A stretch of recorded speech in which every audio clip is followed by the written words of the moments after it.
Assalamualaikum warahmatullahi wabarakatuh. Kembali lagi di channel Ibu Guru, Ibu Asna Mariatul Kiptiah, yang selalu akan menyajikan materi-materi pembelajaran kelas 5 sekolah dasar. Kali ini kita masuk di tema 2, subtema 2, pentingnya udara bersih bagi pernapasan. Pembelajaran 1, 2, dan 3. Simak baik-baik ya. Anak-anak, yang pertama akan kita pelajari adalah tentang gangguan pernapasan pada manusia. Nah, gangguan pernapasan itu disebabkan oleh beberapa faktor. Yang pertama adalah faktor fisik. Faktor fisik itu adalah faktor yang berasal dari jasmani atau dirinya sendiri. Contohnya adalah bayi prematur.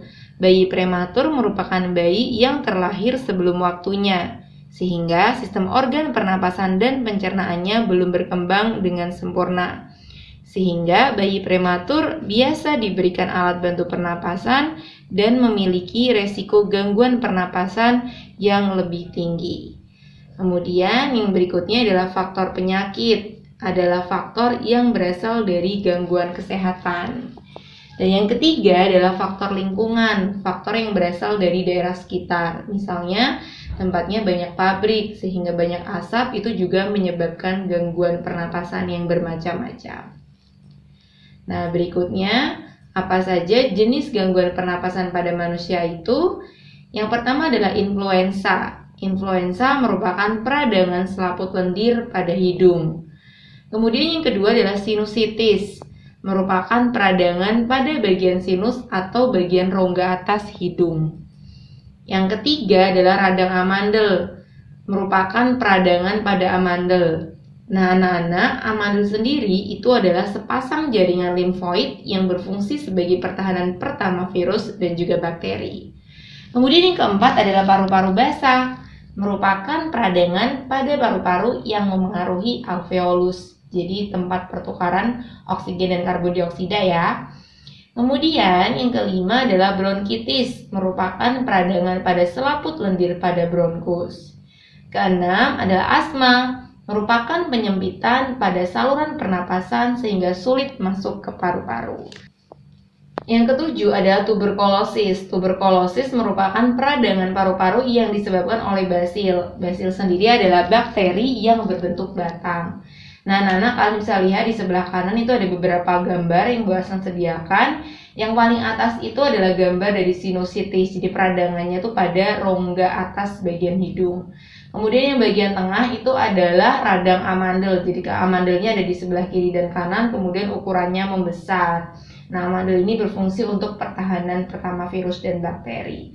Dan yang ketiga, yang gambar yang paling bawah itu adalah orang yang sedang terkena asma sehingga dia butuh alat yang namanya inhaler. Jadi inhaler ini fungsinya adalah meredakan gejala asma yang dialami seorang pengidap asma, gitu anak-anak. Berikutnya kita lanjut ke materi SBDP tentang mengenal properti tari. Nah, anak-anak, properti tari itu apa? Properti tari adalah segala kelengkapan dan peralatan dalam penampilan atau peragaan tari.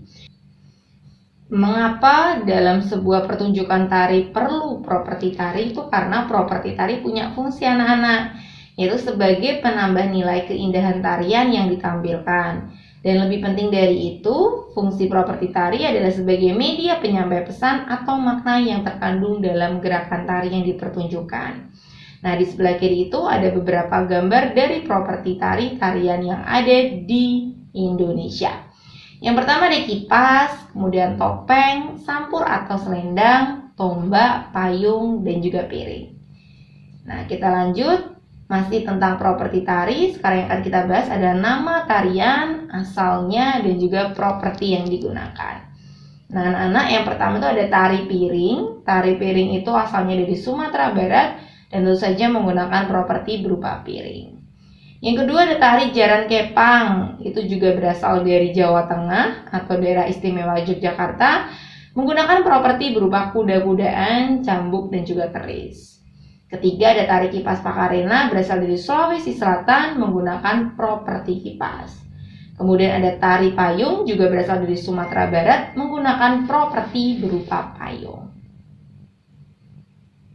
Berikutnya kita akan masuk ke pembelajaran PPKN tentang hak, kewajiban, dan juga tanggung jawab sebagai anggota masyarakat. Yang pertama adalah hak. Hak itu merupakan segala sesuatu yang menjadi kewenangan atau kepemilikan bagi setiap orang.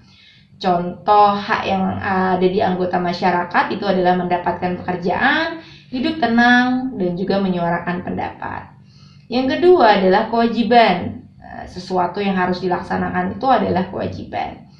Contohnya itu mematuhi aturan di masyarakat, ikut kerja bakti, dan menjaga ketertiban lingkungan.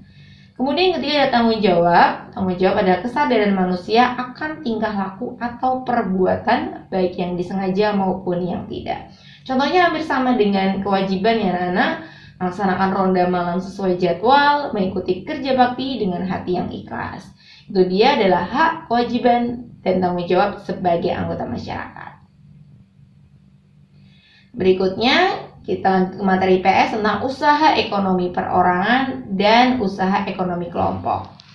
Yang pertama yang akan kita bahas adalah usaha ekonomi perorangan. Itu ada pertanian, merupakan kegiatan budidaya tanaman pada suatu lahan yang hasilnya dapat mencukupi kebutuhan manusia. Aktivitas pertanian terbagi menjadi pertanian lahan basah dan juga lahan kering. Yang kedua ada perkebunan, merupakan usaha penanaman lahan dengan tanaman-tanaman keras. Ada dua macam perkebunan, yaitu perkebunan rakyat dan perkebunan besar. Ketiga ada peternakan, merupakan usaha memelihara hewan peliharaan untuk diambil manfaatnya.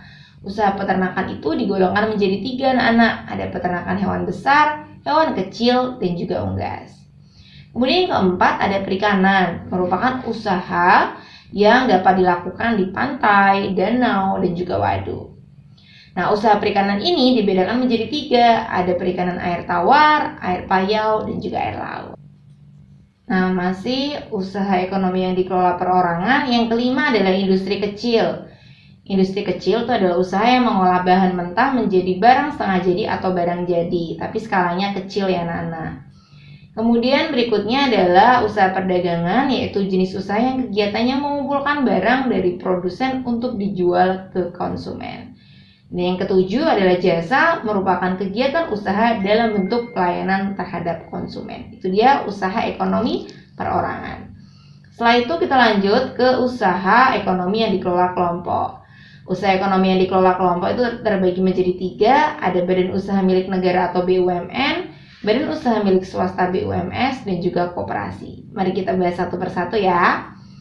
Yang pertama adalah BUMN.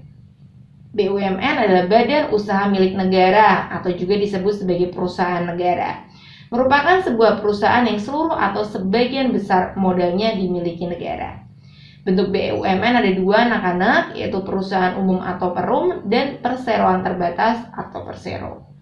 Kemudian selain BUMN ada juga BUMD, adalah badan usaha milik daerah. Jadi merupakan badan usaha yang dikelola oleh daerah yang bertujuan membangun perekonomian daerah.